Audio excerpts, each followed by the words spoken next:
The towering figure of Commander Threk cast a long shadow across the negotiation chamber. Standing nearly 12 feet tall, his obsidian exoskeleton reflected the dim lights of the human outpost. The other humans pressed themselves against the walls, their eyes wide with terror as the massive alien warrior rolled his four shoulders in obvious displeasure. "Your terms are unacceptable," Threk rumbled, his voice like stones grinding together. "The Voidborn Confederation requires absolute submission." The diplomatic team exchanged nervous glances. 3 months of careful negotiations were about to collapse. Admiral Reeves wiped sweat from his brow and stared at the data tablet in his hands, desperately searching for alternative proposals. Only Lieutenant Tom Reed remained calm. Where others saw a monster, he saw a being far from home, surrounded by potential enemies. Standing a modest 5'9", Tom was dwarfed by the alien commander, yet he stepped forward while others retreated. "Perhaps we could take a brief recess," Tom suggested, his voice steady. "Sometimes a short break helps clear the mind." Threk swiveled his massive head, compound eyes focusing on the small human. "Time is wasted on weakness, or invested in clarity," Tom countered. "Even the mightiest warriors of Earth rest between battles." Something shifted in Threk's posture. Perhaps curiosity, perhaps respect. "Very well. 1 hour by your time measurements." As the delegation filed out, Admiral Reeves grabbed Tom's arm. "What are you doing? These negotiations are falling apart." "With respect, sir, I think I understand him better than we realize," Tom replied. "Let me try something unofficial." 20 minutes later, Tom entered the ship's observation deck carrying 2 containers. He found Threk standing alone, staring out at the stars. The alien's massive frame seemed somehow less threatening in the quiet solitude. "I brought refreshments," Tom said, approaching slowly. "This one is water. The other is a beverage from my hometown called coffee. It's bitter but stimulating." Threk turned, his forearms crossing defensively. "You approach me without guards?" "Unwise." Tom shrugged. "If you wanted to kill us, you would have done so already." A low rumble emerged from Threk's chest. The alien, equivalent of laughter. Perceptive for such a fragile creature. "We're not as fragile as we look," Tom replied, setting the containers down on a nearby table. "And I suspect you're not as unyielding as you appear." For several minutes they stood in silence, watching distant stars. Then Tom asked, "Is this your first diplomatic mission? Is it so obvious?" Threk responded, his voice lower than before.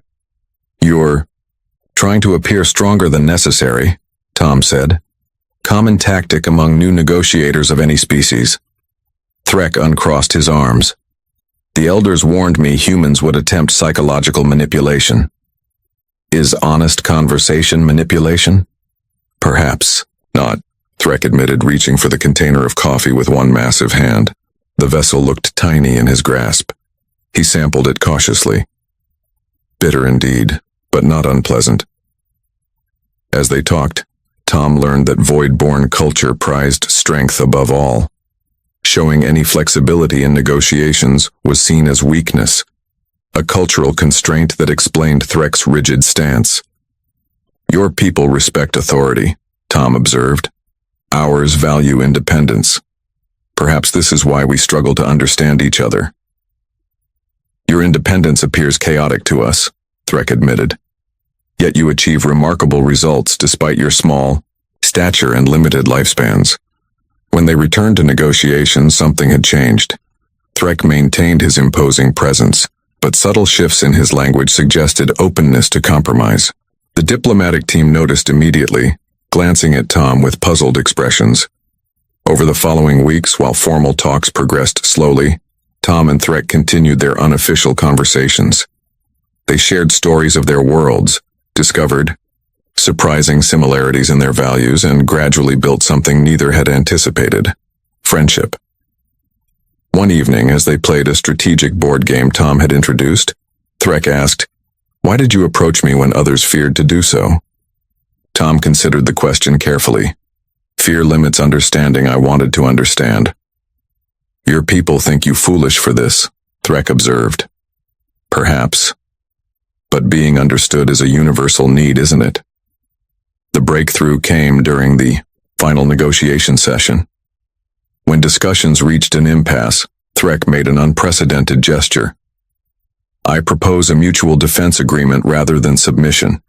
Our strengths combined would benefit both our peoples. The human delegation was stunned into silence. Such a proposal from the notoriously domineering Voidborn was unheard of. Later, when the historic agreement was signed, Admiral Reeves approached Tom. "How did you know this would work?" "I didn't," Tom admitted. "I just treated him as a person, rather than an alien." On the day the Voidborn delegation prepared to depart, Threk sought out Tom one final time. The massive warrior towered over his human friend. "My people have a tradition," Threk said, extending one enormous hand. In his palm lay a small obsidian shard. "This is from my own exoskeleton, shed during growth. To give a piece of oneself is the highest form of respect." Tom accepted the gift with reverence. "We have a similar tradition." He offered a simple woven bracelet.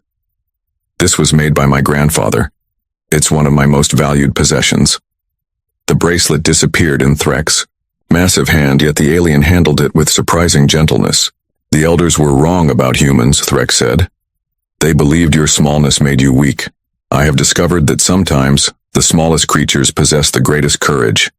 As the massive Voidborn ship disappeared into the darkness of space, Tom stood watching from the observation deck, the obsidian shard cool against his palm.